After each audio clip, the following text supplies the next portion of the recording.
عليكم ورحمة الله وبركاته. عكاش ايه؟ قال وديني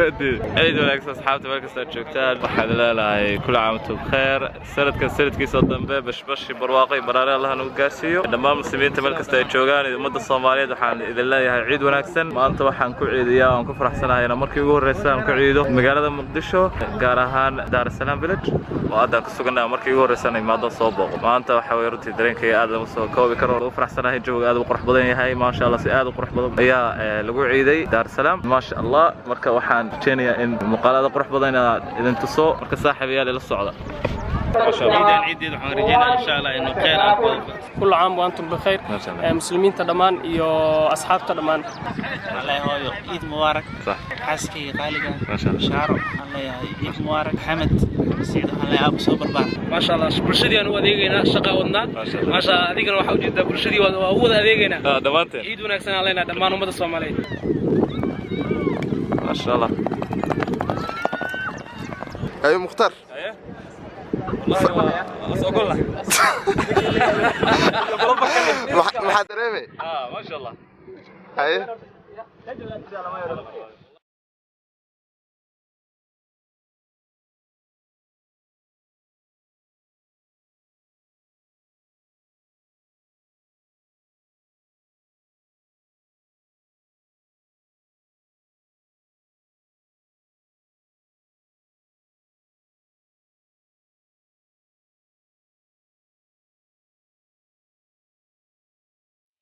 وبيرتا دار السلام ayaan ku suganahay dad soo jeedaan dadkii ayaa hadda shaalaya bal soo aragno tigidhka ka jaranaysa ka bacda gudaha u gudbaysa magaca مصعب ciid wanaagsan ka waran ciid damaanta عنده ولا هادي كده معود ما عيد يعني وين نصعد hooyada kula socota miya hay ninkan waa kuma walaalka miya هاي جاي ma sha Allah magaciid سويف fiican tahay ay ciid wanaagsan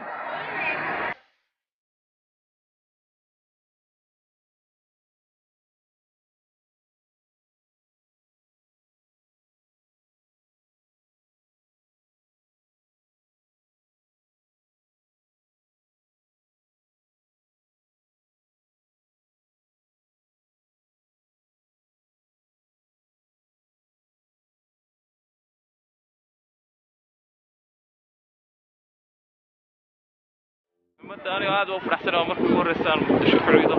أنا أركو قابك أي غير مقدشو ما شاء الله وأنا كل فرحت أنا حقيقي دار السلام وقوب هذا وهبسن أمنية وهبسن وما شاء الله سفي عن الكفر رستي عيد ونكسن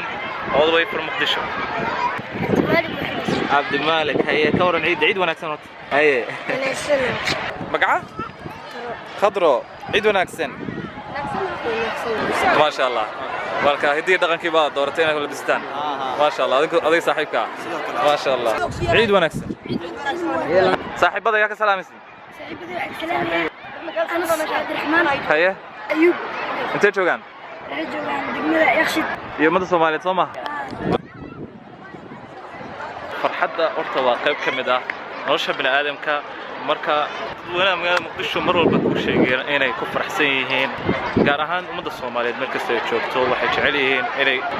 muslimiintu dhan la qaybsanayaan farxadda ciidda waana wax aad u wanaagsan marka aragto waddankaaga hooyadoo jooga si nabad ah ku ciido waa wax aad runtii aad iyo aad waxay gelisaa farxad gaar ah inay dadku ku faraxsan yihiin horumarka waddanku gaaray waana wax muhiim ah arrimahaas oo dhan laga shaqeeyo nabadda macaankeeda wax la soo koobi karo ma ahan boqolkiiba farxad waa saayid haye ما شاء الله wax ilaahay lagu mahadiyo aad iyo aad xaddan dareemayna ما شاء الله dhammaan ummadda muslimiintaana waxaan leeyahay meel kasta ay joogaan hambaliyo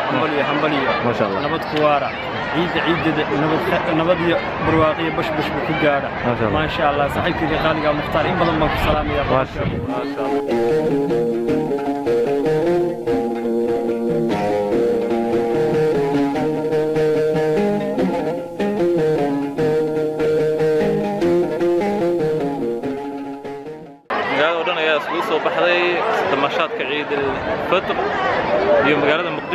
ujeedaan gadaashayga dadka ayaa damaashaadaya sawirro ay ku galgalayaan beerta nabadda maanta si fiican oo ciidda maasha Allah waa soo dhaweynaa ciidda waa gartay daawadayaal weli waxaan ku suganahay beerta nabadda oo aan weynaha Soomaaliyeed shucuurtooda iyo qaabka ay ugu ciidiyaan aan ka wareysanayno waxaan la kulmay dhalinyaradan saa ujeedaan waxaan isugu nimid anagoo maanta dhalinyarada hidaha iyo hal abuurka Soomaaliyeed dib u soo noolaynta dhaqankoodii afkoodii hooyo kor u qaadidda suugaanta iyo hal abuurnimada waxaan isugu nimid maanta oo ay tahay maalin ciid aad farxad leh caawana ay soo galayso 6 Juun sax habeenka xorriyadda qaadanay oo si dabaaldeganaa waxaan dabaaldeganaa kooda luuliyo waxaan dabaaldeganaa 6 Juun oo ay qaatay Djibouti xorriyadda qaadatay inta waa soo deergarow si dabaaldeganaa muslimiinta markasta joogan way farxsan yihiin innagana sida naga muuqato aad u farxsanahay inuu ilaahayna siiyo dawlad caadil ah oo dalkeena diinta islaamka ku xukunta oo dadka waddankeena wadamadeena dhacay oo xuduudaheena goostay oo dadkeena kala googooyay dawlad nooga soo dhicisa xaqeena iyo saamigeena waxa weeye dalkeena noo dhisto barwaaqo nooga dhigto ilaahay weynaa inuu nasiyo oo dalkeena dal nabad ah ilaahay weynaa nooga dhigo mid Soomaaliyeed meel walba jooga ma salaamaya si fiican